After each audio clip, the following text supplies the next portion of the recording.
આ વિડીયોમાં આપણે દશામાના વ્રત વિશે વાત કરવાના છીએ, જેમનું નામ લેતા જ માઠા ગ્રહો શાંત થઈ જાય અને ખરાબ દશા પણ સદદશામાં ફેરવાઈ જાય, એવા મા દશામાનું વ્રત વર્ષ 2026માં ક્યારે આવે છે?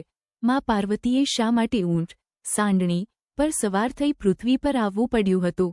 બાજટ પર બરાબર 10 જ મુઠ્ઠી ઘઉં કેમ રાખવામાં આવે છે? 10 ગાંઠવાળા પવિત્ર સૂતરના દોરાનો સાચો ચમત્કાર શું છે? વ્રત દરમિયાન જો માસિક ધર્મ આવી જાય તો પૂજા કેવી રીતે પૂરી કરવી? જાગરણ રાત્રે બપોર વાગ્યા સુધી કરવું કે આખી રાત? આજે આ એક જ મહા વિડીયોમાં તમને દશામાના વ્રત લગતી તમામ નાની મોટી માહિતી, પૂજા સામગ્રીની યાદી, સ્થાપના વિધિ અને ઉજવણાના સાચા નિયમો જાણવા મળશે. આ વિડીયો જોયા પછી તમારે અન્ય કોઈ વિડીયો જોવાની જરૂર જ નહીં રહે, તો માના દરબારમાં હાજરી પુરાવવા અત્યારે જ વિડીયોને એક લાઇક કરી દો અને કોમેન્ટ બોક્સમાં જય દશામાં અવશ્ય લખો.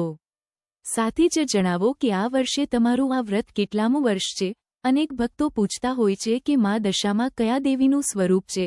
શાસ્ત્રો અને પૌરાણિક કથાઓ મુજબ મા દશામાં એ સ્વયં જગદંબા મા પાર્વતીજીનું જ અવતાર સ્વરૂપ છે. એકવાર કૈલાશ પર્વત પર બિરાજમાન ભગવાન શિવ અને માતા પાર્વતી પૃથ્વીલોક તરફ નજર કરે છે. પૃથ્વી પર પોતાના ભક્તોને ગરીબી, બીમારી અને માઠી દશામાં તડપતા જોઈને મા જગદંબાનું હૃદય દ્રવી ઉઠે છે. ભક્તોના કષ્ટ હરવા માટે માતાજી પૃથ્વી પર અવતરણ કરે છે અને ઘેર ઘેર ફરીને શ્રદ્ધાળુઓના દુઃખ અને દરિદ્રતાનો નાશ કરે છે. પૃથ્વી પર પોતાનું કલ્યાણકારી કાર્ય પૂર્ણ કરીને માતાજી જ્યારે ઊંટ, સાંડણી પર સવાર થઈ કૈલાશ પરત ફરે છે, ત્યારે દેવાધિદેવ મહાદેવ હસીને કહે છે, હે દેવી! પૃથ્વીલોક પર ભક્તોની બિગડેલી દશા સુધારવા બદલ હવેથી આ જગત તમને દશામા તરીકે પૂજશે. જે ભક્ત 10 દિવસ તમારી સાચા મનથી સેવા કરશે, તેની દરિદ્રતા તમે હરી લેશો. બસ ત્યારથી જ માનવજાત પોતાની ખરાબ દશામાંથી મુક્તિ મેળવવા મા દશામાની આરાધના કરે છે. ગુજરાત અને રાજસ્થાનમાં મા દશામાને મોમાઈ માતા તરીકે પણ પરમ આસ્થા સાથે પૂજવામાં આવે છે. હવે જાણીએ કે વર્ષ 2026માં આ પવિત્ર 10 દિવસીય મહાવ્રત ક્યારે શરૂ થઈ રહ્યું છે.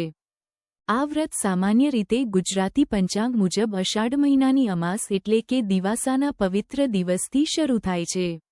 વ્રત પ્રારંભ દિવાસો 12 ઓગસ્ટ 2026 બુધવાર.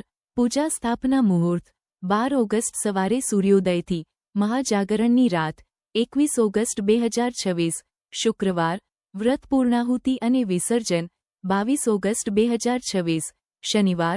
સૂર્યોદય પહેલા. ખાસ નોંધ: કેટલાક ભક્તો શ્રાવણ મહિનાના પ્રથમ દિવસથી એટલે કે એકમથી પણ વ્રતનો આરંભ કરે છે.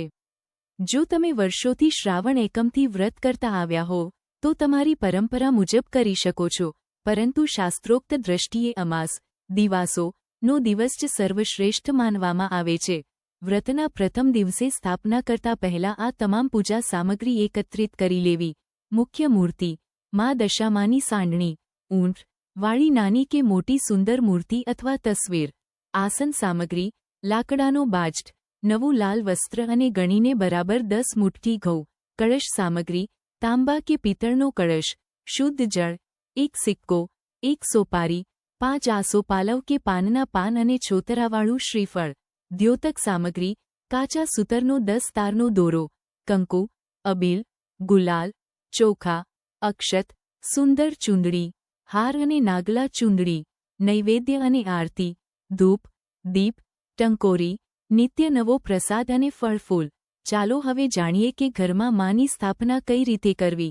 દિશા અને આસન પૂજા કરતી વખતે તમારું મુખ પૂર્વ કે ઉત્તર દિશા તરફ રહે તે રીતે બેસો. બાજટ પર લાલ કપડું પાથરો.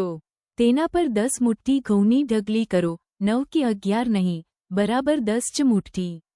તેના પર જય દશામાં બોલીને માતાજીની મૂર્તિ પધરાવો. પ્રથમ પૂજ્ય ગણેશજી અને કળશ સ્થાપના. બાજુમાં ગણેશજીનું આહ્વાન કરો. કળશમાં જળ, સિક્કો, સોપારી ઉમેરી નાડાચડી બાંધી 5 આસોપાલવના પાન અને લાલ કપડામાં વીંટાળેલું નાળિયેર મૂકો. 0.1 ગાંઠવાળા દિવ્ય દોરાની વિધિ. કાચા સૂતરના 10 તાર ભેગા કરી તેમાં 10 ગાંઠો વાળો. આ દોરા પર કંકુ લગાવી તેને કળશ પર અર્પણ કરો અથવા માતાજીના ચરણોમાં રાખો. દરરોજ સવારે કથા સાંભળ્યા પછી આ દોરાની એક ગાંઠ ખોલવાની પરંપરા છે. સમયની પાબંદી ખાસ નિયમ: વ્રત કરનારે પહેલા દિવસે સવારે જે ચોક્કસ સમયે દાંત સવારે 7 વાગ્યે પૂજા કરી હોય, બાકીના 9 દિવસ પણ એ જ સમયે પૂજા આરતી કરવી. પૂજાના સમયમાં વારંવાર ફેરફાર ન કરવો. દશામાનું વ્રત એ માત્ર ઉપવાસ નથી, પરંતુ આત્મશુદ્ધિની તપસ્યા છે. આ 10 દિવસ દરમિયાન નીચેના નિયમોનું અક્ષરશઃ પાલન કરવું. બ્રહ્મ મુહૂર્તમાં જાગરણ. દરરોજ સવારે વહેલા ઉઠી સ્નાન કરીને સૌપ્રથમ સૂર્યદેવને અર્ઘ્ય આપવું. પૂજા કર્યા પહેલાં ચા, દૂધ કે પાણી પણ ન લેવું. એકટાણું અને અન્ન નિયમ: દિવસમાં 1 વાર સાત્વિક ભોજન લેવું, જેમાં મીઠા, નમકનો સંપૂર્ણ ત્યાગ કરવો અને ઘઉંથી બનેલી વાનગીઓ જ વાપરવી. જો શરીર સાથ ન આપે તો ફરાળ કરી શકાય, પણ અન્યની દેખાદેખીમાં આકરા ઉપવાસ ન કરવા. ભૂમિ શયન અને બ્રહ્મચર્ય: આ 10 દિવસ પલંગ પર ઊંઘવાને બદલે જમીન પર પથારી કરીને સૂવું અને બ્રહ્મચર્યનું પાલન કરવું. દ્વાર આવેલ ભિક્ષુક: તમારા આંગણે કોઈ ગરીબ કે ભિક્ષુક આવે તો તેને ખાલી હાથે ન વાળવો. યથાશક્તિ દાન આપવું, કારણ કે મા દશામાં કોઈ પણ રૂપે તમારી પરીક્ષા લેવા આવી શકે છે. મન શુદ્ધિ: કોઈની નિંદા ન કરવી, ક્રોધ ન કરવો કે અસત્ય ન બોલવું.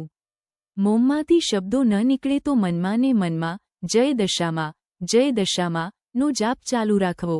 ઘણી બહેનોના મનમાં શંકા હોય છે કે વ્રત દરમિયાન માસિક ધર્મ પીરિયડ્સ આવી જાય તો શું કરવું? શાસ્ત્રોક્ત ઉકેલ આ મુજબ છે.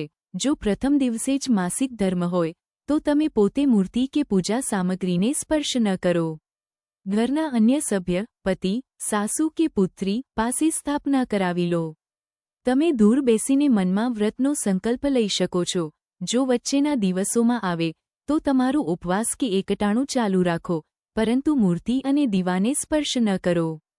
પૂજા ઘરના અન્ય સભ્ય પાસે કરાવો. જો છેલ્લા દિવસે વિસર્જન સમયે હોય તો પૂજાનું ઉત્થાપન અને મૂર્તિનું વિસર્જન ઘરની કે પડોશની અન્ય પવિત્ર સ્ત્રી પાસે કરાવી લેવું. યાદ રાખો, મા દશામાં ભાવના ભૂખ્યા છે. શારીરિક પ્રક્રિયાથી તમારું વ્રત ખંડિત થતું નથી, માત્ર સ્પર્શ વર્જિત છે.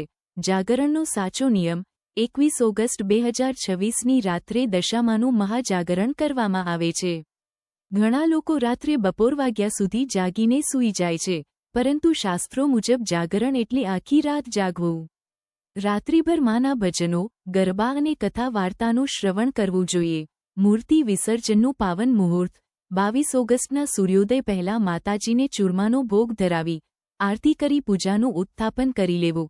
ત્યારબાદ પવિત્ર નદી કે જળાશયમાં ભાવપૂર્વક મૂર્તિનું વિસર્જન કરવું. જળમાં મૂર્તિ પધરાવતી વખતે હાથ જોડીને ક્ષમાયાચના માંગવી. હે મા દશામાં, અમારા પરિવાર પર તમારી દરમિયાન દ્રષ્ટિ સદાય રાખજો અને આવતા વર્ષે તમારા ઘરે ફરી પધારજો. મા દશામાનું આ મહાવ્રત સામાન્ય રીતે 5 અથવા 10 વર્ષ સુધી કરવાનો નિયમ છે. જે વર્ષે તમારા નિર્ધારિત વર્ષો પૂર્ણ થાય ત્યારે 10મા દિવસે વ્રતનું ઉજવણું કરવામાં આવે છે. આ પ્રસંગે સૌભાગ્યવતી, સુહાગન સ્ત્રીઓને ઘરે બોલાવી પ્રેમથી ભોજન કરાવવામાં આવે છે અને તેમને સુહાગ સામગ્રી, ચૂંદડી, કંકુ, ચાંદલો, બંગડી ભેટ આપવામાં આવે છે. બ્રાહ્મણને સીધું વસ્ત્રદાન અને દક્ષિણા આપવામાં આવે છે. યથાશક્તિ સોના, ચાંદી કે પંચધાતુની નાની સાંડણી, ઊંટ બનાવી તેનું દાન કરવું અત્યંત શુભ અને મનોકામના પૂર્ણ કરનારું માનવામાં આવે છે. મા દશામાં માત્ર એક ધાર્મિક પરંપરા નથી, પરંતુ ભક્ત અને ભગવતી વચ્ચેની અતૂટ શ્રદ્ધાનું પવિત્ર પ્રતીક છે. આ અષાઢ અમાસથી શ્રાવણ સુધીના 10 દિવસોમાં માની સાચા મનથી આરાધના કરશો તો તમારી પણ માઠી દશા દૂર થશે અને ઘરમાં સુખ, શાંતિ, સંતાન સુખ અને લક્ષ્મીનો વાસ થશે.